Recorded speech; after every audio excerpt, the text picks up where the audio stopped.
con Dedalo, per esplorare queste grotte, ci sono degli speleologi urbani che scrutano i laghi con l'ausilio di un canotto che gonfiano accanto all'acqua.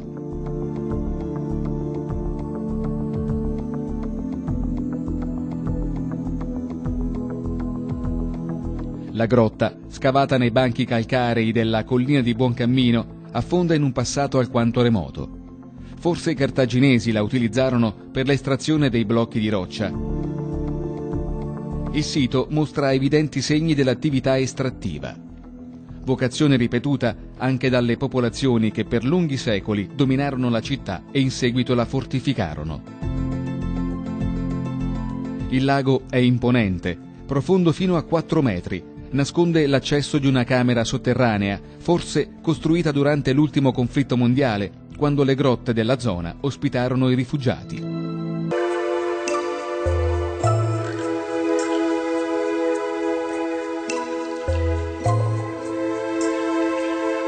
Dopo un breve cunicolo costruito con l'utilizzo del cemento armato in tempi abbastanza recenti, possiamo arrivare in una zona alquanto interessante delle cavità sotterranee di Piazza d'Armi, che era una vecchia cava sotterranea, forse relativa al periodo cartaginese.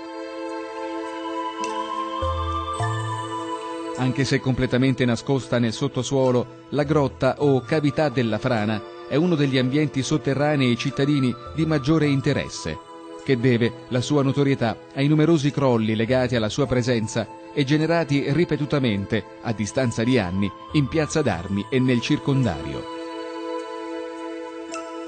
In antichità, ma anche in tempi abbastanza recenti, scorreva un ruscello. Oggi non è più presente perché c'è molto fango sul pavimento, e questo ruscello portava in un altro piccolo laghetto sotterraneo. Come possiamo osservare, in questo ambiente ancora oggi presente dell'acqua e sono sempre presenti dei muri squadrati e dei pilastri. I pilastri sono stati creati con un apposito scavo di risparmio della roccia, ovvero scavando tutta attorno ad una massa rocciosa e naturalmente lasciando la stessa al centro per sorreggere le spinte soprastanti, altrimenti questa grotta, ahimè, ancora oggi non sarebbe presente e visitabile.